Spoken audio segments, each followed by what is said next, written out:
دلوقتي هنيجي لاكتر حاجه بتضايق الناس، يعني مش عارف ليه، وهي دي. بص معايا، ديتي بتاكد على الفعل في الماضي. يعني لما تقول مثلا احنا لعبنا كوره امبارح، مش مصدق، هتقول لي ايه؟ هتقول لي لا احنا بجد لعبنا كوره امبارح، احلف لك. تمام، انت دلوقتي محتاج حاجه تاكد بيها حصلت في الماضي. هي مين؟ هي دي. يعني تقول احنا بجد لعبنا امبارح. ايوه، طب احنا دي هنحطها فين في الجمله؟ انا قلت لك احنا بجد لعبنا.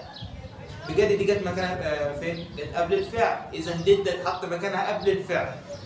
دي معناها بجد، انا باكد على حاجه. تمام كده؟ يعني هتقول ايه؟ لو عندك مثال مثلا تقول وي بلايد فوتبول، احنا لعبنا كوره. اكد عليها بديد، هتقول ايه؟ وي ديد بلاي فوتبول. تمام كده؟ طيب في حاجه عايز اقول لك عليها، وهي دلوقتي انا لسه قايل لك ان دي ايه؟ ان هي بتاكد على حاجه في الماضي، انها حصلت في الماضي. تمام؟ يعني انت اول ما تشوف ديد اعرف ان الجمله في الماضي، وماضي بسيط بالتخصص لانها ما بتجيش في استخدام اي زمن تاني. تمام؟ يبقى دلوقتي ديد في الماضي. طيب طالما ديد في الماضي وهي كفاءه لوحدها تقول لك ان الجمله ديد في الماضي، انت ليه حاطط الفعل هو كمان في الماضي اللي هو بليد؟